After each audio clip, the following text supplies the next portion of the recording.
नमस्कार। खरी खरी लेकर हाजिर हूं मैं सर्वमित्रा। राहुल गांधी एक महीने में तीसरी बार यूपी पहुंचे हैं और अपने संसदीय क्षेत्र रायबरेली एक महीने में दूसरी बार पहुंच गए हैं। राहुल को लेकर यूपी को लेकर राहुल गांधी का एक बड़ा प्लान सामने आ रहा है। राहुल गांधी का बार बार इस तरह से यूपी पहुंचना ये बता रहा है कि इस बार वो यूपी से दिल्ली की सत्ता का रास्ता तैयार करके ही मानेंगे।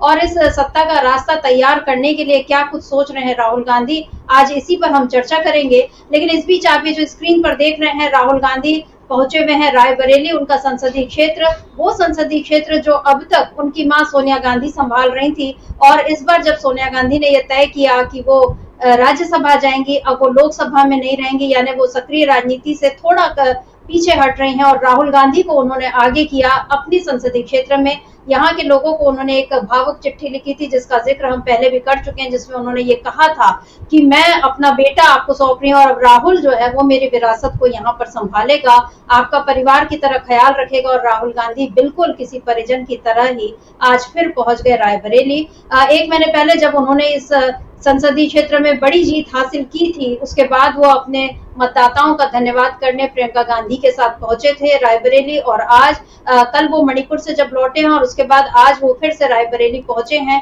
रायबरेली में आज राहुल की कई अलग अलग लोगों से मुलाकात होनी है, संगठनों से मुलाकात होनी है, लेकिन इस बीच एक बड़ी मुलाकात हुई उनकी शहीद कैप्टन अंशुमन सिंह के परिवार से, उनके माता पिता से।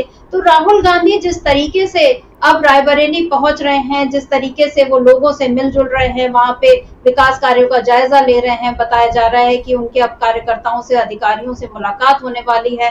क्या कुछ आज राहुल गांधी करेंगे रायबरेली में, ये दिन ढलते ढलते और सामने आ ही जाएगा। लेकिन इस वक्त राहुल गांधी जिस तरीके से यूपी को लेकर काम कर रहे हैं, उससे हम ये कह सकते हैं कि यूपी को लेकर राहुल गांधी के दिमाग में कोई बड़ा प्लान बन चुका है। और इस प्लान को एग्जीक्यूट करने में जाहिर है उनके साथ रहेंगे अखिलेश यादव। हम पहले भी कह चुके हैं कि अखिलेश यादव और राहुल गांधी इस समय 1 और 11 की तरह मिलकर काम कर रहे हैं। आप जानते हैं कि यूपी में 10 सीटों पर उपचुनाव होने हैं, हालांकि उनकी तारीख अभी घोषित नहीं हुई है, लेकिन इन 10 सीटों पर भी इंडिया गठबंधन मिलकर लड़ेगा। 5 सीटें इनमें पहले से ही सपा के पास थी, लेकिन कांग्रेस के पास इनमें भी कुछ भी नहीं था। और कांग्रेस जिस तरीके से पिछले 3 साढ़े 3 दशकों से यूपी में एक तरह से वनवास झेल रही थी, अब जाकर उसका जो सूखा है थोड़ा खत्म हुआ है। इन लोकसभा सीटों में कांग्रेस की सीटें बढ़ी हैं, उसे 6 सीटें मिली हैं। 2019 में उसे मात्र 1 सीट आई थी और 2014 में 2 सीटें आई थी। राहुल गांधी खुद अपनी सीट पिछले बार अमेठी गंवा चुके थे, लेकिन इस बार राहुल गांधी ऐसा कोई भी मौका, यानी अब अगला चुनाव होगा जब 5 साल बाद, अभी तो एक चुनाव हुआ है और इसमें राहुल गांधी ने जिस तरह से मेहनत की, इंडिया गठबंधन ने यहाँ जिस तरह से मेहनत की, उसका नतीजा देखने मिला। बीजेपी बुरी तरह पिछड़ गई, लेकिन अब राहुल गांधी ऐसा कोई भी मौका नहीं छोड़ना चाहते कि बीजेपी को फिर से आगे बढ़ने का कोई मौका मिले। और इसीलिए राहुल गांधी पहुंचे हुए हैं रायबरेली। क्या कुछ है उनकी योजना, किस तरह से इंडिया गठबंधन यहाँ और मजबूत होगा, क्या काम करने वाले हैं राहुल गांधी, किस रणनीति पे चढ़ने वाले हैं, आज इसी पर हम खरी खरी चर्चा करेंगे। हमारे साथ मौजूद हैं हमारे ऑनलाइन एडिटर अमलेंदु उपाध्याय जी। अमलेंदु जी, बहुत बहुत स्वागत आपका इस कार्यक्रम में। नमस्कार अमलेंदु जी। आज राहुल गांधी रायबरेली पहुंचे, पहले उनकी योजना हेलीकॉप्टर से पहुंचने की थी, लेकिन मौसम खराब के कारण बताया जा रहा है कि वो सड़क मार्ग से लखनऊ से रायबरेली पहुंचे।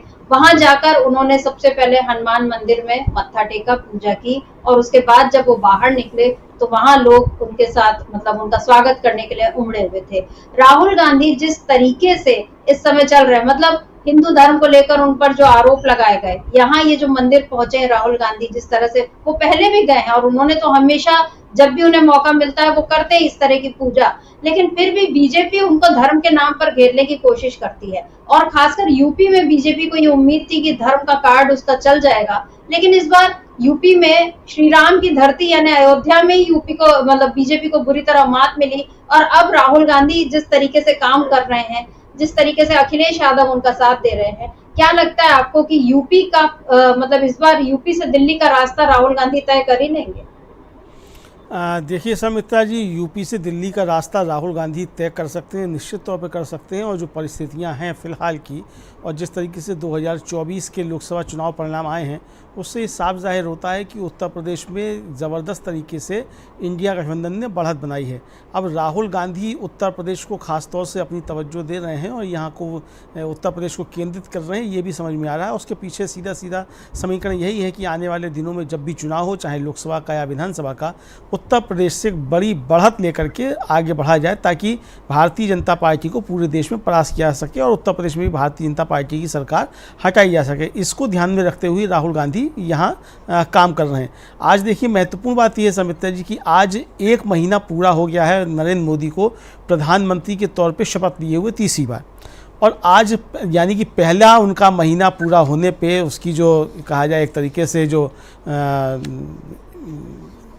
मतलब तिथि है, उस पर राहुल गांधी ने उत्तर प्रदेश फोकस क्यों किया।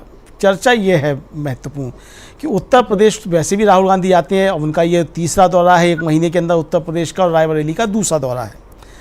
तो 1 महीने में 3 बार उत्तर प्रदेश आना, उसमें 2 बार रायबरेली जाना, ये क्या बताता है। और ख़ास तौर से 9 जून को प्रधानमंत्री ने शपथ ली थी प्रधानमंत्री पद की, और आज 9 जुलाई है। एक तरीके से 1 महीना पूरा हुआ है। नरेंद्र मोदी विदेश में हैं, वहाँ अपना पुतिन के साथ वो अपना गलवहियाँ कर रहे हैं, वहाँ गए हुए हैं 2 देशों की यात्रा पे, रूस और ऑस्ट्रिया की। लेकिन राहुल गांधी भारत में हैं और राहुल गांधी उत्तर प्रदेश में इस समय मौजूद हैं। तो ये हमने देखा कि राहुल गांधी उत्तर प्रदेश पे लगातार केंद्रित कर रहे हैं। जाहिर सी बात है समित्रा जी कि उत्तर प्रदेश के 2 लड़कों की जोड़ी जिसको लेकर के बार बार प्रधानमंत्री हमला भी करते थे चुनाव के दौरान, और शहजादे यूपी के 2 शहजादे वो एक तरीके से कहते थे। तो ये 2 शहजादे जो हैं किस तरीके से उत्तर प्रदेश को मथ रहे हैं और उत्तर प्रदेश के ज़रिए ही भारतीय जनता पार्टी को कड़ी चुनौती देने की कोशिश कर रहे हैं, ये अब साफ समझ में आ रहा है। तो उत्तर प्रदेश आने वाले दिनों में निश्चित तौर पर राहुल गांधी के लिए एक केंद्र बिंदु रहेगा। रायबरेली से वो सांसद हैं और रायबरेली हमेशा देश की राजनीति के केंद्र में रहा है। तो राहुल गांधी ने रायबरेली सीट अपने पास रखी भी इसलिए है, वायनाड को छोड़ा भी इसीलिए, ताकि देश की राजनीति के केंद्र बिंदु भी राहुल गांधी बने रहें। तो राहुल गांधी देश की राजनीति के केंद्र बिंदु बने रहें और उत्तर प्रदेश जो है वो उनका एक तरह से कहा जाए वो सेंटर पॉइंट हो, केंद्र बिंदु हो उनकी राजनीति का, ये लगभग अब तय हो चुका है। उस पर राहुल गांधी लगातार काम करते हुए नजर आ रहे हैं समित्रा जी।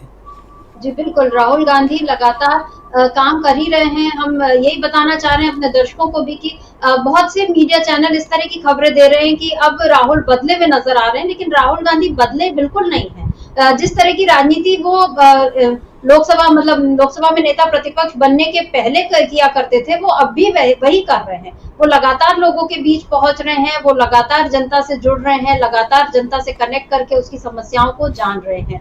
कल मणिपुर और आसाम में जिस तरीके से उन्होंने लोगों से मुलाकात की, उसको लेकर तमाम खबरें ऐसी चलाई जा रही हैं और बहुत से मीडिया चैनल्स ने, जैसा हम पहले भी बता रहे थे, कि बहुत सवाल उठाने शुरू कर दिया और उसके बाद उनसे कि आप बंगाल क्यों नहीं गए, आप तमिलनाडु क्यों नहीं गए, इस तरह के सवाल उनसे पूछ रहे हैं। और बीजेपी प्रवक्ताओं के मुंह से ये बातें कहलवा रहे हैं, वो प्रवक्ता जो अभी कांग्रेस से बीजेपी में गए हैं। यानी राहुल गांधी पर हमला करने के लिए पूरी सोची समझी रणनीति बीजेपी और मीडिया के लोग जो बीजेपी के समर्थक हैं वो इस तरह से बना रहे हैं कि राहुल गांधी को हम इस तरह से घेरें, जो लोग उनके साथ पहले थे उन्हीं लोगों के मुंह से अब राहुल गांधी की हम बुराई करवाएं।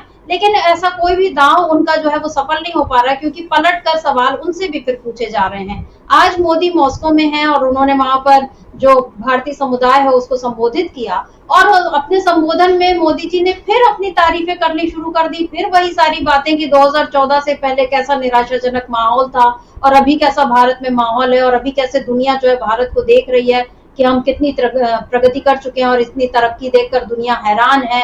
और मतलब ये सारी बातें आपके चुनावी प्रचार में तो सही लगती हैं, लेकिन जब आप वैश्विक मंच पर और भारतीय समुदाय को आप जब वहां पर विदेशी मीडिया के सामने जब आप संबोधित करते हैं और उस समय अगर आप अपनी ही पूर्ववर्ती सरकार की बुराई करते हैं एक तरह से ये बोल के, क्योंकि जब 2014 से पहले का जिक्र कर रहे हैं मोदी, तो जाहिर है वो यूपीए सरकार पर ही हमला कर रहे हैं। तो मोदी की रणनीतियां या उनकी जो आदत है वो बदल ही नहीं रही है। सरकार गठन को 1 महीना हो गया है और इस एक महीने में क्या कुछ हासिल किया है मोदी सरकार ने, इसका कच्चा चिट्ठा कांग्रेस ने आज एक बार फिर पेश किया है। क्योंकि जब सरकार बने कुछ दिन हुए थे या 10-15 दिन हुए थे मेरा ख्याल है, तब राहुल गांधी ने एक ट्वीट किया था और उसमें कुछ बातें गिनाई थी। आज 1 महीना पूरा होने पर कांग्रेस का एक और ट्वीट आया है सामने। क्या है वो ट्वीट, इसको देख लेते हैं। ये देखिए, ये ट्वीट आपके सामने है जिसमें कांग्रेस ने लिखा है, नरेंद्र मोदी को शपथ लिए आज 1 महीना हो गए, इस 1 महीने में क्या क्या हुआ। 1 भीषण ट्रेन हादसा, 2 जम्मू कश्मीर में आतंकी हमले, 8 जवान शहीद, 10 से ज्यादा लोग मारे गए, 3 NEET paper leak, 4 NEET PG निरस्त, 5वां यूजीसी नीट का एनईटी का पेपर लीक, 6वां ज्वाइंट सीएसआईआर यूजीसी एनईटी निरस्त, 7वां दूध दाल सब्जी गैस टोल सब महंगा, 8 रुपए में रिकॉर्ड गिरावट, 9 बेरोजगारी ने 8 महीने का रिकॉर्ड तोड़ा और 10 थोक महंगाई दर ने 15 महीने का रिकॉर्ड तोड़ा। ये कांग्रेस ने बता दिया कि नरेंद्र मोदी को शपथ लिए आज 1 महीना हो गया और इस 1 महीने में क्या क्या हुआ है। ट्रेन हादसे से लेकर कई पेपर लीक और उसके साथ साथ बेरोजगारी और महंगाई दर जो रिकॉर्ड तोड़ रही हैं। अमरेंदु जी, जब मोदी वैश्विक मंच पर जाकर ये बताते हैं कि दुनिया हैरान है कि भारत ने इतनी तरक्की कैसे कर ली, और वो ये भी बता रहे हैं कि हमको तीसरी बार चुना है, और वो फिर अपनी तारीफ कर रहे हैं, ऐसा बता रहे हैं जैसे कि जनता ने उनको पूर्ण बहुमत देकर और पहले से ज्यादा बहुमत देकर तीसरी बार भेजा है कि आप ही पे पूरा भरोसा है, आप ही इस देश का उद्धार कर सकते हैं। लेकिन किस तरह से मोदी देश का उद्धार कर रहे हैं और क्या है उनके सरकार की हकीकत, क्योंकि इन सब बातों को तो मेरा ख्याल है बीजेपी भी झुठला नहीं सकती और मीडिया भी इन सब बातों पे चर्चा से बच सकता है, लेकिन इनको खारिज तो नहीं कर सकता कि नहीं ऐसा नहीं हुआ है। तो एक और मोदी के जो हवाई दावे, दूसरी ओर अधर में लटकी हुई उनकी सरकार, क्योंकि हम नहीं कह सकते कि कब किस बात पे उनके सहयोगी बिगड़ जाएं, कब तक उनका साथ दें और कब हट जाएं, हम नहीं कह सकते, लेकिन इसीलिए हम उसको अधर में लटकी सरकार कह रहे हैं। और तीसरी ओर राहुल गांधी का ये जो यूपी का प्लान है, जिस तरीके से वो यूपी पहुंचे हैं अभी तीसरी बार, और जो रायबरेली की बात हमने की, रायबरेली भी जाकर वो ऐसा नहीं कि वो केवल भाषण दे रहे हैं, वो बाकायदा अलग अलग तबके के लोगों से मिल रहे हैं, व्यापारियों से, डॉक्टरों से, कार्यकर्ताओं से, अधिकारियों से, और ये बताया जा रहा है कि सोनिया गांधी के वक्त में जो संसदीय निधि से जितने कार्य हुए थे उसकी समीक्षा करने वाले हैं राहुल गांधी, और आगे और विकास कार्यों की समीक्षा भी करने वाले हैं। जबकि यूपी में जो हाल हम देख रहे हैं अभी बारिश से लेकर और हर जगह पे, मतलब किस तरह से वहां पर हमने पहले भी चर्चा की है कि कानून व्यवस्था, आंतरिक ढांचा सब कुछ लीक हो रहा है। अखिलेश यादव बार बार उस पर तंज भी कस रहे हैं। तो तंज कसना या बीजेपी शासन की बुराई गिनाना एक बात है, क्योंकि वो विपक्ष में है तो उनका काम है उस पर ध्यान दिलाना, और दूसरी ओर ये भी है कि राहुल गांधी ये जो राजनीति कर रहे हैं इसको क्या हम सकारात्मक राजनीति कह सकते हैं, और क्या इसका असर जनता पर पड़ेगा, क्योंकि वो वहां जाकर विकास कार्यों की बात करने वाले हैं। क्या लगता है आपको, राहुल गांधी जिस तरीके से रायबरेली को देख रहे हैं और उधर केएल शर्मा अमेठी को भी उसी तरह से देख रहे हैं, इन 2 सीटों पर जो प्रभाव है गांधी परिवार का, क्या इसका असर आने वाले वक्त में, यानी या तो अभी उपचुनाव में और उसके बाद विधानसभा चुनाव जो होंगे 2027 में, उस पर क्या असर पड़ेगा इन राहुल गांधी की इस रणनीति का? देखिए समिता जी, राहुल गांधी उत्तर प्रदेश को लेकर के अब ज़्यादा गंभीर दिखाई पड़ते हैं, और जिस तरीके से आपने शुरुआत में कहा भी था कि उत्तर प्रदेश में लंबे समय तक कांग्रेस का बनवास रहा है, लगभग 3.5 दशक इसको आप कह सकते हैं। 89 से जो है वो कांग्रेस एक तरीके से उत्तर प्रदेश से सत्ता से बाहर है। 89 में आखिरी जो थे मुख्यमंत्री कांग्रेस के वो नरेंद्र दत्त तिवारी थे, उसके बाद फिर कांग्रेस का मुख्यमंत्री नहीं बन पाया, और अब तो स्थिति ये है कि मतलब विधानसभा में 2 ही विधायक उनके हैं, और तो काफ़ी नुकसान एक तरीके से कहा जाए कांग्रेस को उत्तर प्रदेश में हुआ। वो बहुत से कारण हो सकते हैं क्यों नुकसान हुआ, क्या कांग्रेस की कमजोरियां रहीं, किस तरीके से कांग्रेस के केंद्रीय नेतृत्व की उसमें भूमिका रही, किस तरीके से जो स्थानीय नेतृत्व था, खासतौर से राज्य के नेता थे, उनकी क्या भूमिका रही, वो एक लंबा चर्चा का विषय हो सकता है। लेकिन राहुल गांधी ने अब जिस तरीके से फोकस करना शुरू किया है उत्तर प्रदेश को, खासतौर से रायबरेली और अमेठी के इर्द गिर्द उन्होंने जिस तरीके से फोकस किया है, प्रियंका गांधी ने भी वहाँ जोर दिया है जाकर के, उससे अब एक चीज़ समझ में आ रही है कि उत्तर प्रदेश को लेकर के कांग्रेस काफ़ी ज़्यादा संजीदा है और राहुल गांधी काफ़ी ज़्यादा संजीदा हैं। और उसका कारण समझ में आता है कि देखिए, अखिलेश यादव भी जब यहाँ थे तो अकेले अखिलेश यादव भी भारतीय जनता पार्टी को चुनौती देने की स्थिति में नहीं थे। अकेले कांग्रेस भी यहाँ भारतीय जनता पार्टी को चुनौती देने की स्थिति में नहीं थी, लेकिन जब दोनों मिले हैं और आकर के दोनों ने ज़मीन से लेकर के और एक तरह से कहा जाए चुनाव तक जो है जिस तरीके से गठबंधन किया और उनके कार्यकर्ता भी मिल करके एक दूसरे के साथ चुनाव लड़े हैं, उससे ये बात साबित हुई कि दोनों मिल करके भारतीय जनता पार्टी को यहाँ सत्ता से बाहर कर सकते हैं। 2027 अब नज़दीक है शर्मिष्ठा जी, लगभग 2.5 साल का समय बचा है चुनाव होने में, ज़्यादा समय बचा भी नहीं है। और 2.5 साल तो एक तरीके से कहा जाए तो चुनाव की तैयारियों में ही निकल जाता है और भूमिका बनना शुरू हो जाती है। तो राहुल गांधी ने अभी से उत्तर प्रदेश के चुनाव के लिए भी भूमिका बनाना शुरू कर दी है। और जाहिर सी बात है कि ये कहा गया है कि इंडिया गठबंधन जो है वो 2027 के विधानसभा चुनाव में भी उत्तर प्रदेश के वो एकजुट होकर के मिलकर के लड़ेगा, उपचुनाव भी मिलकर के लड़ेंगे। तब वो सीटों के बंटवारे की चीज़ें हो सकती हैं, उनके बीच किस तरीके का बंटवारा होगा और क्या क्या उसका समीकरण होगा, किस तरीके से उसका पैमाना होगा, वो उनकी आपस की चीज़ें वो किस तरीके से तय करेंगे। लेकिन उत्तर प्रदेश को लेकर के दोनों अब गंभीर हैं, ये बात समझ में आ रही है। समाजवादी पार्टी भी कांग्रेस भी दोनों गंभीर हैं। तो अब रायबरेली को राहुल गांधी ने केंद्र बना करके जिस तरीके से किया, देख तो रायबरेली वाराणसी के भी नज़दीक है मित्रा जी, ज़्यादा दूर नहीं है वहाँ से, और अवध का तो खैर सेंटर है ही एक तरीके से रायबरेली। और मतलब गांधी नेहरू परिवार की एक वो पुश्तैनी सीट भी है। तो एक थोड़े से समय को अगर छोड़ दिया जाए कैप्टन सतीश शर्मा को छोड़ करके, तो बाकी समय उनका ही सब वहाँ रहा है। फिरोज़ गांधी वहाँ से हुआ करते थे सांसद, फिरोज़ गांधी के नाम पे वहाँ इंटर कॉलेज भी है, हम लोगों ने दिखाया भी था वहाँ की जब लाइव रिपोर्टिंग की थी कि किस तरीके वहाँ फिरोज़ गांधी इंटर कॉलेज है, तो वो दिखाया था। तो राहुल गांधी ने जिस तरीके से अब रायबरेली पे फोकस किया है और अमेठी को फोकस किया है, के शर्मा वहाँ हैं, उनके बहुत नज़दीकी हैं गांधी परिवार के, और रायबरेली में और अमेठी में सारा काम धाम के शर्मा ही देखते रहे हैं। तो यानी परिवार का ही एक व्यक्ति, एक साधारण कार्यकर्ता जिसने जो है वहाँ स्मृति ईरानी जैसी हैवी वेट मंत्री को हराया है, जो मोदी जी की बहुत सबसे खास जो उनकी मंडली है, नवरत्न जो मोदी जी के कहे जाते थे, उनमें से एक स्मृति ईरानी को हराया है। तो ये तो अब साफ समझ में आ गया कि उत्तर प्रदेश को लेकर के, खासतौर से रायबरेली अमेठी के और जिस तरीके से केंद्र बनाया राहुल गांधी ने, तो वो काफ़ी ज़्यादा उस पर अब फोकस करेंगे और काम कर रहे हैं। तो आज वहाँ से अब केवल वो उत्तर प्रदेश के मसले ही नहीं उठा रहे हैं, वहाँ से राष्ट्रीय राजनीति को भी संबोधित कर रहे हैं। तो यहाँ से राहुल गांधी निश्चित तौर पे अब कांग्रेस को आगे ले जाना चाहते हैं और अखिलेश यादव भी उनके साथ मिलकर के इसको आगे ले जाना चाहते हैं। हम लोगों ने देखा शर्मिष्ठा जी की जब सदन चल रहा था, लोकसभा चल रही थी, किस तरीके से अखिलेश यादव लगातार जो थे वो राहुल गांधी के साथ कंधे से कंधा मिला करके हर मसले पर नजर आए, सदन के अंदर भी और सदन के बाहर भी जब बातें हुई तब भी।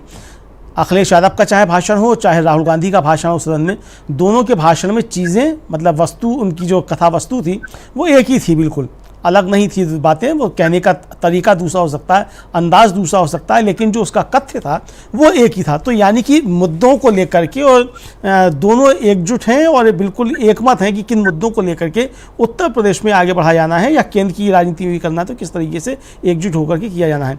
अयोध्या के सांसद जो है अवधेश प्रसाद पासी, उनको किस तरीके से राहुल गांधी ने सबसे आगे अपने बगल में बैठाया, फिर अखिलेश यादव बैठे। तो यानी दोनों ने ये संकेत दिया कि अयोध्या की सरजमी से जो जीत के आए हैं अवधेश प्रसाद पासी, और किस तरीके से उन्होंने भारतीय जनता पार्टी का एजेंडा, भारतीय जनता पार्टी का जो प्लॉट था उस पर ध्वस्त किया है। तो अवधेश प्रसाद पासी को एक सिंबल बना करके, एक प्रतीक बना करके दोनों आगे बढ़ रहे हैं शर्मिष्ठा जी। आप देखिए कि जब गुजरात जाते हैं राहुल गांधी, तो वहाँ भी अवधेश प्रसाद पासी की वो जीत का जिक्र करते हैं कि किस तरीके से उन्होंने अयोध्या में भारतीय जनता पार्टी को हराया है। तो यानी कि अब ये तो तय हो गया कि उत्तर प्रदेश दोनों के सेंटर पॉइंट में रहेगा। समाजवादी पार्टी के भी, समाजवादी पार्टी तो उत्तर प्रदेश का ही मुख्य दल है, लेकिन कांग्रेस के लिए भी अब उत्तर प्रदेश की अहमियत बढ़ेगी, जो कि एक तरीके से अभी तक उपेक्षित रहता था उत्तर प्रदेश कांग्रेस की राजनीति में। तो राहुल गांधी अब उत्तर प्रदेश पे ध्यान फोकस कर रहे हैं, और इसलिए ध्यान फोकस कर रहे हैं कि उत्तर प्रदेश पे ध्यान फोकस करेंगे तो यहाँ से बिहार को भी साधा जा सकता है। तो लगा हुआ बिहार भी है और काफ़ी कुछ राजनीति दोनों राज्यों की एक दूसरे को प्रभावित भी करती है। तो यहाँ से दूसरा कि जिस तरीके से वाराणसी में प्रधानमंत्री नरेंद्र मोदी हारते हारते बचे हैं, तो ये भी समझ में आ गया कि अगर वहाँ थोड़ी और मेहनत कर ली जाती तो नरेंद्र मोदी को बनारस में ही हराया जा सकता था और प्रियंका गांधी की आवश्यकता ही नहीं पड़ती, वहां अजय राय ही हरा सकते थे। ये बात भी अब जो है वहां लोगों को समझ में आ रही है। और अखिलेश यादव ने कहा भी कि मतलब हमसे थोड़ी समझने में चूक हो गई एक तरीके से, वरना हम बनारस में भी हरा देते। तो ये समझने में चूक हुई, चूँकि ये जो मीडिया जो माहौल बनाता है उससे जो सही लगता है इंडिया गठबंधन भी थोड़ा प्रभाव में आ गया था कि अरे वाराणसी में तो मोदी जी जीत ही जाएंगे, लेकिन मोदी जी बुरी तरीके से वहाँ जो है एक तरीके से कहा जाए हारते हारते बचे हैं। 1.5 लाख की जीत कोई जीत नहीं होती है एक बड़ी कॉन्स्टिट्यूंसी में, खासतौर से वाराणसी जैसी कॉन्स्टिट्यूंसी में जहाँ से प्रधानमंत्री 4.5-5 लाख से जीतते रहे हों। तो वहाँ से अगर 1.5 लाख से जीत करके आ रहे हैं तो समझा जा सकता है कि वो उनका जो एक तरीके से कहा जाए वो 3 लाख की हार है वो, इस लिहाज से कि पहले वो 4.5 लाख से जीते थे। तो ये 1.5 लाख भी और कम हो सकते हैं समिता जी। अगर ये 1.5 लाख में से 80,000 ही दूसरी तरफ चले जाते तो प्रधानमंत्री 5,000 से ही हार जाते। तो ये स्थितियां बन सकती थी। तो इसका मतलब ये है कि अब ये समझ में आ गया है कि और वाराणसी के आसपास की सीटें जिस तरीके से भारतीय जनता पार्टी हारी है, तो ये समझ में आ गया कि यहाँ भारतीय जनता पार्टी को परास्त किया जा सकता है। इसीलिए उत्तर प्रदेश को अब राहुल गांधी एक तरह से कहा जाए मजबूत कर रहे हैं, और यहाँ से वो देख रहे हैं कि कभी भी देश में मध्यावधि चुनाव हो सकते हैं, जो परिस्थितियाँ बनेंगी आने वाले समय में। तो मध्यावधि चुनाव होता है तो या मोदी जी खुद चले जाते हैं चुनाव में, जो भी परिस्थितियाँ बनती हैं मध्यावधि चुनाव होगा, तो ऐसी स्थिति में उत्तर प्रदेश में फिर से फोकस रखा जाए और खाली उत्तर प्रदेश को नहीं छोड़ा जाए। ऐसा ना हो कि चुनाव बीत गया तो अब हमें क्षेत्र में जाने की आवश्यकता ही नहीं है। दूसरी जो खास बात है समिता जी, है कि राहुल गांधी 4 जून के बाद से 1 सेकंड के लिए भी खाली नहीं बैठे हैं। मतलब ऐसा नहीं है कि वो चुनाव का हैंगओवर था वो उसमें है, पहले दिन से ही वो लगातार उस भूमिका में है कि सरकार को किस तरीके से मजबूत किया जाना है। नेता विपक्ष वो ठीक है बाद में बने हैं, 24 तारीख को बने जा करके, लेकिन वो 9 जून से उनका घोषणा की गई कि 9 जून से वो नेता विपक्ष हैं। लेकिन उससे पहले ही मतलब उस आ गए थे, पहले सबसे पहले जो एग्जिट पोल घोटाला जिसको कहा उन्होंने, उसको लेकर के सामने आ गए। फिर नीट के छात्रों से मिले, उसको लेकर के आ गए। समाज के और वर्गों से मिले, मजदूरों से जाकर के मिले, हाथरस गए, तमाम मसलों पर उन्होंने बातचीत की। तो इसका मतलब राहुल गांधी रुके नहीं हैं किसी भी तरीके से, लगातार वो अपनी सक्रियता बनाए हुए हैं। तो एक राजनीतिक व्यक्ति से यही आशा की जाती है, खासतौर से जो विपक्ष में हो उससे ही आशा की जाती है कि वो लगातार अपनी राजनीतिक सक्रियता बनाए रखेगा और जनता के बीच रहेगा। राहुल गांधी लगातार अपनी राजनीतिक सक्रियता बनाए हुए हैं और लगातार जनता के बीच में, और सिर्फ जनता के बीच में नहीं है, जनता की बातें सुन रहे हैं और जनता की बातों को सरकार तक भी पहुंचाने की कोशिश कर रहे हैं। अब जिस तरीके से हम लोगों ने कल विजुअल दिखाए थे सुमित्रा जी, मणिपुर की उनकी यात्रा की और असम की उनकी यात्रा के, और असम में जो मणिपुर हिंसा पीड़ितों का जो कैंप है वहाँ जब राहुल गांधी पहुँचे हैं तो वो देखा आपने किस तरीके से कि वो महिला आकर के जो है आकर के उनसे लिपट जाती है बुरी तरीके से बिलखती हुई। तो ये कोई साधारण बात सुमित्रा जी नहीं है कि कोई महिला आकर के किसी राजनेता से इस तरीके से आकर के बिलख के लिपट जाए। इसका मतलब उसको ये महसूस हो रहा है उस महिला को कि शायद उसका दुख दर्द जो है वो राहुल गांधी समझ सकते हैं और राहुल गांधी उस दुख दर्द को बांट रहे हैं। तो ये बहुत बड़ी बात है। चुनाव जीते और हारे जाते हैं वो अलग मसले हैं, किस तरीके से जीते जाते हैं किस तरीके से हारे जाते हैं, उनमें बहुत सारी चीज़ें होती हैं, बहुत सारे फैक्टर्स होते हैं। लेकिन जनता के मन में ये विश्वास होना कि कोई नेता ऐसा है जो उसके दुख दर्द को समझ सकता है, ये बहुत बड़ी बात है। और ये सिर्फ राहुल गांधी के प्रति आस्था नहीं है समिता जी, अगर इस तरीके की कोई आस्था राहुल गांधी के प्रति पैदा हो रही है तो ये इस लोकतंत्र के प्रति भी आस्था है कि लोकतंत्र में जनता की आवाज़ सुनी जा सकती है, कोई है जो जनता की आवाज़ सुन सकता है। तो मुझे लगता है ये बहुत बड़ी बात है। राहुल गांधी सिर्फ ये कहा जाए कि वो राजनीति कर रहे हैं या विपक्ष के नेता के तौर पर राजनीति कर रहे हैं, ये सिर्फ विपक्ष के नेता के तौर पर राजनीति नहीं है, बल्कि इस लोकतंत्र को जीवंत बनाए रखने की और लोकतंत्र को एक तरह से कहा जाए प्रासंगिक बनाए रखने की ये भी प्रयास जो राहुल गांधी कर रहे हैं, मुझे लगता है कि इसको इस तरीके से देखा जाना चाहिए। जी बिल्कुल, राहुल गांधी की इन कोशिशों को बल्कि इसके लिए तो बीजेपी को भी उनका शुक्रगुजार होना चाहिए, क्योंकि लोकतंत्र को जिंदा रखने का काम जो राहुल गांधी कर रहे हैं, आपने बिल्कुल सही कहा कि जिस तरीके का भरोसा लोगों में अब जाग रहा है, राहुल गांधी अपने पूरे चुनाव प्रचार में भी वो इसी बात को लेकर के हम लोकतंत्र और संविधान बचाने की लड़ाई लड़ रहे हैं। और आप याद कीजिए, इसके पहले जब राहुल गांधी विदेश भी यात्राओं पे भी जब जाते थे या जहां भी उन्होंने लेक्चर दिए, उन्होंने बार बार भारत में जो लोकतंत्र को खतरा है उसकी ओर इशारा किया था और बार बार इस पर चिंता जताई थी, लेकिन बीजेपी को उस पर आपत्ति होती थी। बीजेपी एक तरफ भारत को लोकतंत्र की जननी बोलना, लेकिन केवल उससे उतना पर्याप्त नहीं होता, आपको ये दिखाना भी चाहिए कि लोकतंत्र जो है वो धड़क रहा है। और राहुल गांधी इस काम को बिल्कुल कर रहे हैं, इस बारे में कोई शक नहीं है। और राहुल गांधी को रोकना अब मेरा ख्याल है बीजेपी के लिए तो बिल्कुल ही असंभव हो चुका है। बहुत उसने कोशिशें कर ली, लेकिन राहुल गांधी बिल्कुल नहीं रुक रहे हैं। वो 4 जून के बाद से वाकई जब से नतीजे आए हैं उसके अगले दिन से ही उन्होंने अपना काम फिर शुरू कर दिया। उन्होंने ये बताया कि कैसे एग्जिट पोल में जो जिस तरीके के लिए अमित शाह और नरेंद्र मोदी ने ये कहा था कि आप शेयर में इन्वेस्ट करिए, और उसके बाद जो निवेशकों को नुकसान हुआ है, यानी ये एक बड़ा घोटाला था, इसकी ओर राहुल गांधी ने इशारा किया। नीट को लेकर उन्होंने बात की, अग्निवीर को लेकर बात की, हाथरस गए, मणिपुर गए, राहुल गांधी रुक ही नहीं रहे हैं। लेकिन बीजेपी जो है उसका इल्जाम लगाना भी नहीं रुक रहा है, लेकिन बीजेपी के इल्जाम लगाना बिल्कुल वो व्यर्थ जा रहे हैं, क्योंकि अब उसमें कोई दम होना चाहिए। आप कब तक राहुल गांधी को एक ही तरह से घेरने की कोशिश करते रहेंगे, कब तक आप उन पर ड्रामेबाजी का आरोप लगाते रहेंगे? और अगर राहुल गांधी ये ड्रामा कर रहे हैं तो बीजेपी को ऐसा ड्रामा करने से किसने रोका है? वहां वो भी चले जाए, मोदी जी मॉस्को जाकर या ऑस्ट्रिया से जब वो लौट आएंगे तो चले जाए मणिपुर। कल राहुल गांधी ने ये बात कही है कि प्रधानमंत्री को यहाँ आना चाहिए और एक दो दिन रुककर देखना चाहिए, यहाँ के लोगों पर में ये भरोसा देना चाहिए कि यहाँ सब ठीक हो सकता है, क्योंकि यहाँ के हालात बहुत बिगड़े हुए हैं। ये बात राहुल गांधी ने कही। और कल अमरिंदु जी, राहुल गांधी जब प्रेस कॉन्फ्रेंस या जब वो अपनी बात रख रहे थे और कुछ लोगों ने उनसे सवाल पूछने चाहे तो उन्होंने बिल्कुल बोल दिया कि मैं ये डेजिग्नेट जो एक डिजाइन सवाल है, मतलब आप लोगों के जो तय किए हुए सवाल हैं जिसमें आप मुद्दों से भटकाते हैं, यानी यहाँ राहुल गांधी मीडिया को भी अब बेफिक्र होकर, बेखौफ होकर निशाने पर ले रहे हैं कि आपको मेरे बारे में जो लिखना है, जो बोलना है बोल लीजिए, लेकिन मैं अब आपके उस पे नहीं आऊंगा, आपके जाल में या आपके झांसे में मैं नहीं फंसूंगा। ये राहुल गांधी बिल्कुल बता रहे हैं और मीडिया उस पर उनको आज भी उनको ट्रोल करना शुरू हो गया। भाग जाओ हैशटैग से बहुत सारे ट्वीट्स ऐसे चल रहे हैं जिस पर राहुल गांधी को निशाने पर लिया जा रहा है, लेकिन राहुल गांधी नहीं रुक रहे हैं, ना वो कहीं भाग रहे हैं, ना वो सवालों का जवाब देने से बच रहे हैं, बल्कि वो सरकार को बार बार इस स्थिति में ला रहे हैं कि उसको जवाब देना पड़े। आज अमरिंदु जी शहीद कैप्टन अंशुमन सिंह के माता पिता से भी राहुल गांधी ने मुलाकात की और खबरें ये हैं कि जब उनकी मां राहुल गांधी से मिलकर बाहर निकली तो उन्होंने ये कहा कि अग्निवीर योजना जो है वो बंद होनी चाहिए और राहुल गांधी ने इस पर उनको कहा कि हाँ, हम इस बारे में आवाज उठाते रहेंगे।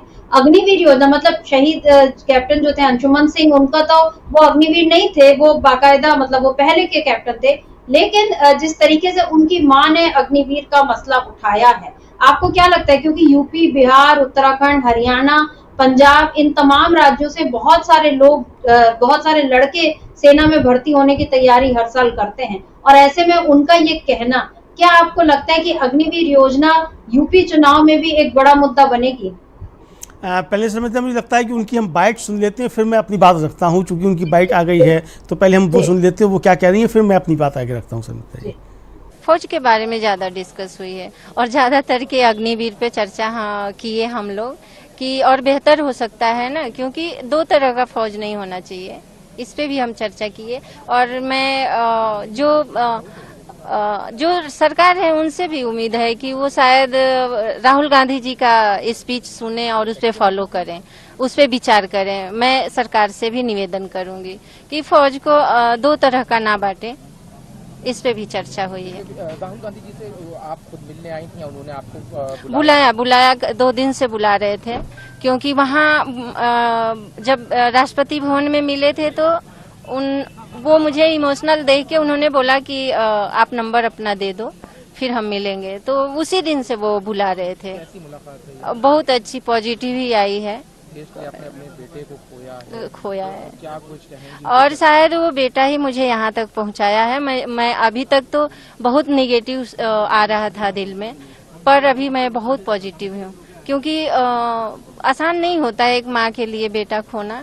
मैं 1 साल से बहुत दर्द में हूँ, पर उस दर्द को भी मैं दबा के मुझे बहुत अच्छा लगा राहुल जी से मिलके। अग्निवीर का क्यों मतलब आप लोग बना कर रहे हैं? हमें वो 4 साल अच्छा नहीं लग रहा है और बाकी जो बच्चा 4 साल के बाद जाएगा तो वो क्या करेगा, क्योंकि वो मेंटली और फिजिकली दोनों लॉस हो गया रहता है।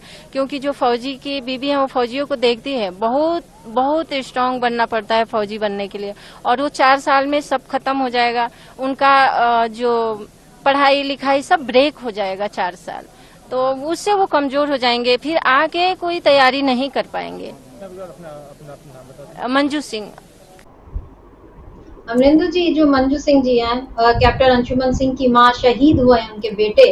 आसान नहीं होता वाकई जो उन्होंने कहा, पर उनकी हिम्मत को दाद देनी चाहिए। मतलब अपना बेटा उन्होंने खोया है, लेकिन उसके बाद भी फौज में जो दूसरे बेटे हैं, जो जिन माओ के बेटे हैं, उनके दर्द को वो अभी से महसूस कर रही हैं, और जो लोग 4 साल के लिए बस जाएंगे उसके बाद क्या करेंगे। एक बड़ा सवाल, बीजेपी हमेशा राहुल गांधी पर, मतलब संसद में भी हमने देखा राजनाथ सिंह, अमित शाह, इन लोग किस तरह से राहुल गांधी को घेर रहे थे, उन पर ये राजनीति करने का इल्जाम लगा रहे थे। इस बाइट को अगर वो सुनेंगे बीजेपी के लोग, सरकार जब सुनेगी, क्योंकि यहाँ तो वो बोल रही है साफ साफ, क्या इन पर भी राजनीति करने का इल्जाम लगा दिया जाएगा, या एक शहीद की मां को सुनकर सरकार कोई सबक लेगी कि वाकई फौज में दो तरीके की फौज नहीं होनी चाहिए?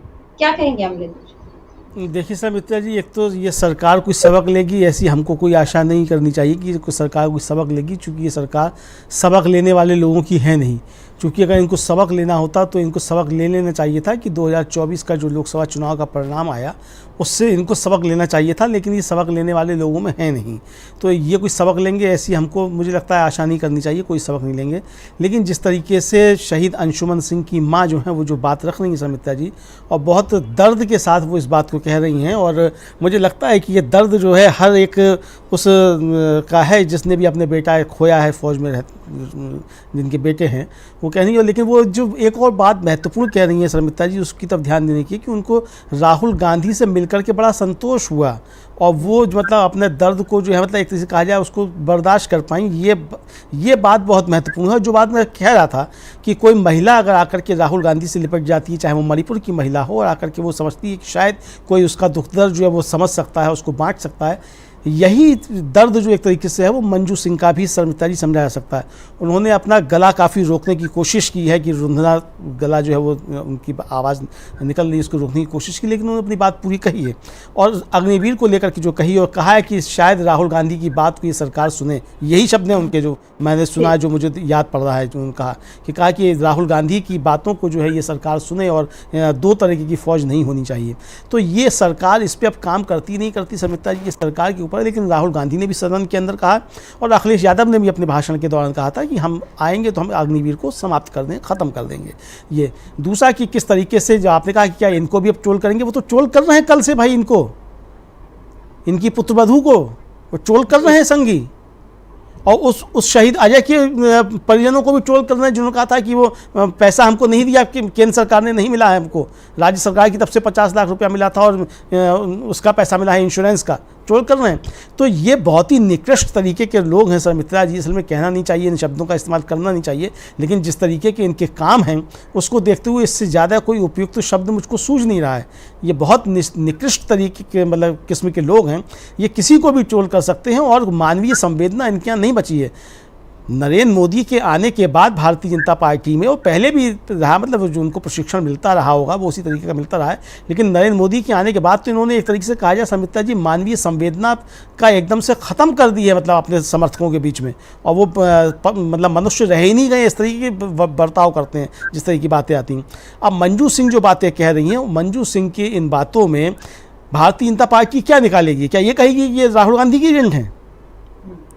यानी कुल मिलाकर के जो वो बात कह रही हैं वो बात समझने की है, और सरकार को सोचना चाहिए और सरकार को समझना चाहिए ये सिर्फ मंजू सिंह का दर्द नहीं है समिता जी, ये तमाम उन शहीदों के परिजनों का दर्द है जिन्होंने अपने बच्चों को खोया है फौज में जो हैं। अभी जो घटना हुई कल कठुआ में, 5 जवान उसमें शहीद हुए हैं, और आपको याद होगा कि जब 31 जनवरी को राहुल गांधी ने अपनी भारत जोड़ो यात्रा का समापन किया था शेर कश्मीर स्टेडियम श्रीनगर में, और उन्होंने वहाँ ये बात कही थी कि भाई जो जिस दर्द को मैं कह रहा हूँ उस दर्द को आप समझ सकते हैं, और जहाँ ये जो फौज के लोग खड़े हुए हैं ये समझ सकते हैं जिन्होंने अपनों को खोया है।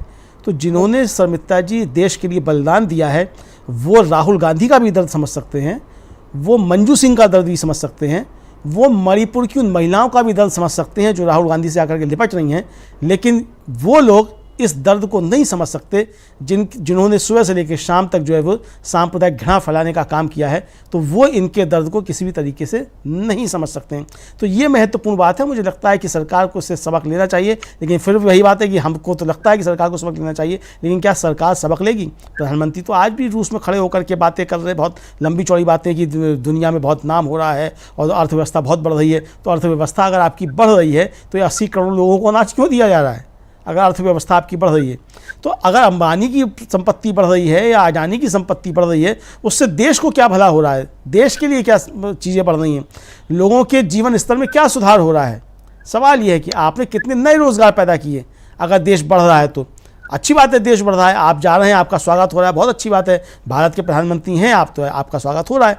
आप नहीं रहेंगे भारत के प्रधानमंत्री तो आपका स्वागत नहीं होगा, दूसरा बनेगा उसका स्वागत होगा। तो ये तो भारत के प्रधानमंत्री का स्वागत होगा ही, क्योंकि भारत दुनिया का सबसे बड़ा लोकतंत्र है, तो उसके प्रधानमंत्री होने के नाते आपका स्वागत हो रहा है।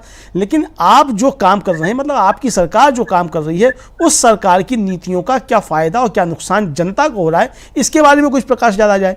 आज 1 महीना पूरा हो गया, कांग्रेस ने जो सवाल उठाए हैं नरेंद्र मोदी की सरकार को लेकर के, एनडीए सरकार को लेकर के, कि 1 महीने में आपने क्या क्या काम किए, क्या क्या आपकी कमियां रहीं, 10 सवाल जो उठाए हैं, उस पर क्या कोई जवाब भारतीय जनता पार्टी के पास है?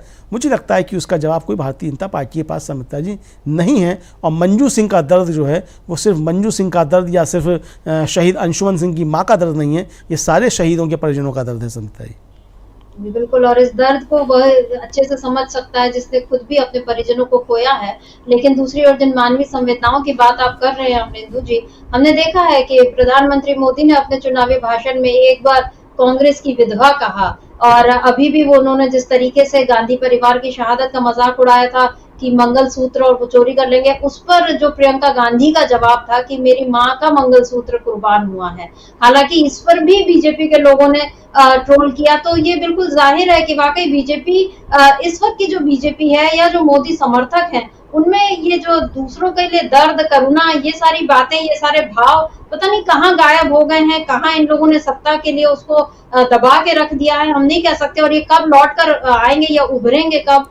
मोदी जी जो ये कहते हैं कि गाड़ी के नीचे पिल्ला आ जाए तब भी दर्द होता है, उनको कभी इंसानी जाने पर कभी कोई दर्द महसूस होगा या वो कुछ अपना मतलब बात बात पे रोते हैं वो, लेकिन ट्रोल करते हैं राहुल गांधी को कि माँ मुझे आज यहाँ मारा वहां मारा करके, ये बात थी उनकी संसद में, और वो शोले फिल्म के डायलॉग बताते हैं राहुल गांधी को ट्रोल करने के लिए।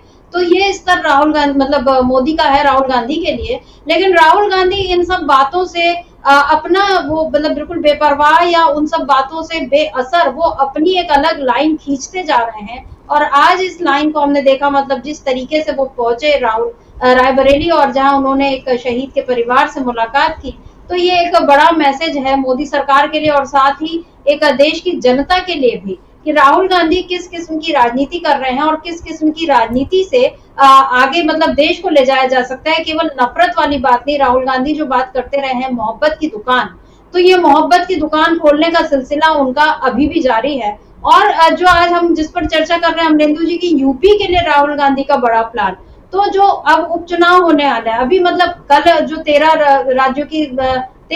7 राज्यों की 13 सीटों पर मेरा ख्याल है कल उपचुनाव है, लेकिन यूपी की वो 10 सीटें अभी शामिल नहीं हैं। लेकिन जब यूपी में ये उपचुनाव होंगे और उसके बाद जो 2027 के लिए जो प्लान है राहुल गांधी का, आपको क्या लगता है, क्या इस बार बीजेपी की हालत वहां खराब रहेगी?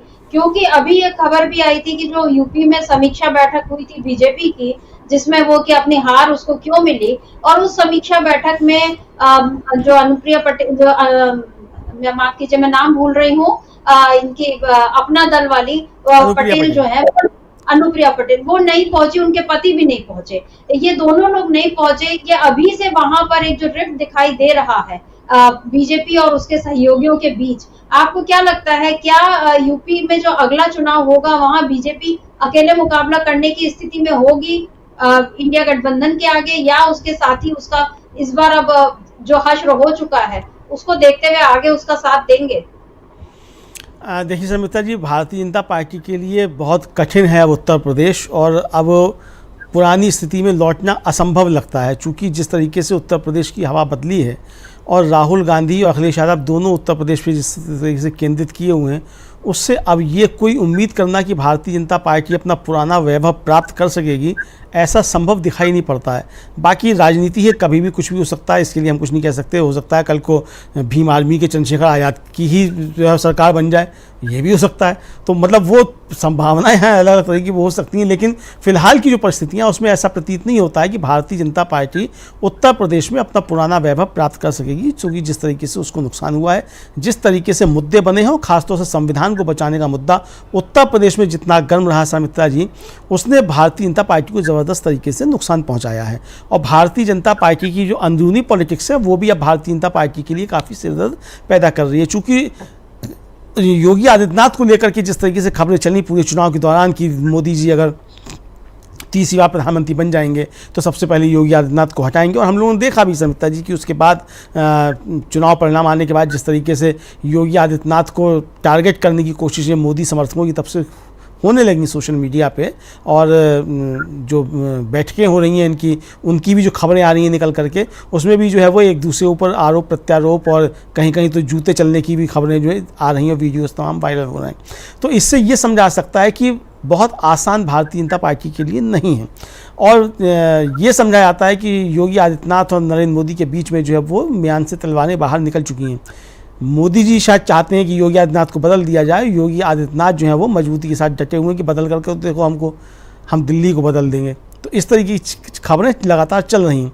तो अब ये क्या करते हैं, ये तो उनकी अपनी अंदरूनी राजनीति है, लेकिन इस अंदरूनी राजनीति के बरक्स अगर देखा जाए समिता जी, तो जो मुद्दे ज़मीन पे हैं और जिस तरीके से समाजवादी पार्टी और कांग्रेस का गठबंधन मजबूत बना हुआ है, और ये घोषणा हो चुकी है कि ये मजबूती के साथ ही हम लड़ेंगे, उपचुनाव भी मिलकर के लड़ेंगे और 2027 का चुनाव भी मिलकर लड़ेंगे। दोनों दलों की तरफ से घोषणा हो चुकी है, कांग्रेस की तरफ से भी, समाजवादी पार्टी की तरफ से भी। अन्य राज्यों में भी राहुल गांधी यहाँ जा रहे हैं तो वहाँ वो कांग्रेस की बात नहीं कर रहे बल्कि इंडिया गठबंधन की बात कर रहे हैं। गुजरात में भी जब वो गए तो उन्होंने वहाँ जो कहा कि हम भारतीय जनता पार्टी को हराएंगे, तो यही कहा इंडिया गठबंधन या भारतीय जनता पार्टी को हराएगा। तो यानी इंडिया गठबंधन जो है मजबूती के साथ खड़ा हुआ है, बना हुआ है और मजबूत रहेगा, और आगे आने वाले चुनाव भी मिल करके लड़े जाएंगे और भारतीय जनता पार्टी को चुनौती दी जाएगी। ये एक तरीके से साफ संदेश दिया जा चुका है। तो ऐसे में भारतीय जनता पार्टी के सामने संकट है। निश्चित तौर पे उपचुनाव में एक बड़ी परीक्षा होगी, और हो सकता है कि ये दबाव योगी आदित्यनाथ के ऊपर हो कि आप सारे उपचुनाव जीत करके दिखाइए वरना फिर आपकी छुट्टी की जाएगी। ये दबाव भी हो सकता है।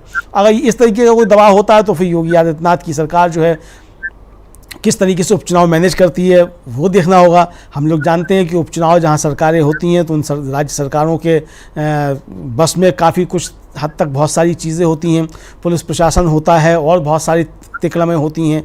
छोटे चुनाव होते हैं, कुछ सीटों पे होते हैं तो पूरा संसाधन सब झोंक दिए जाते हैं, तो बहुत सारी चीज़ें होती हैं। तो उसको कोई पैमाना तो नहीं बनाया जा सकता उपचुनाव के परिणाम को, लेकिन हाँ अगर उसके बावजूद भारतीय जनता पार्टी को शिकस्त मिलती है सारे प्रबंधन के बावजूद, तो फिर ये भारतीय जनता पार्टी के लिए करारी शिकस्त एक और होगी, और उसके बाद फिर परिदृश्य एकदम से बदलता हुआ हमको नज़र आएगा।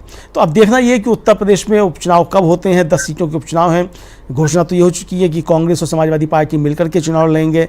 उपचुनाव भी तो अपने तय करेंगे कौन कौन सी सीटें किस किस को दी जानी है, कौन कौन वहाँ लड़ेगा।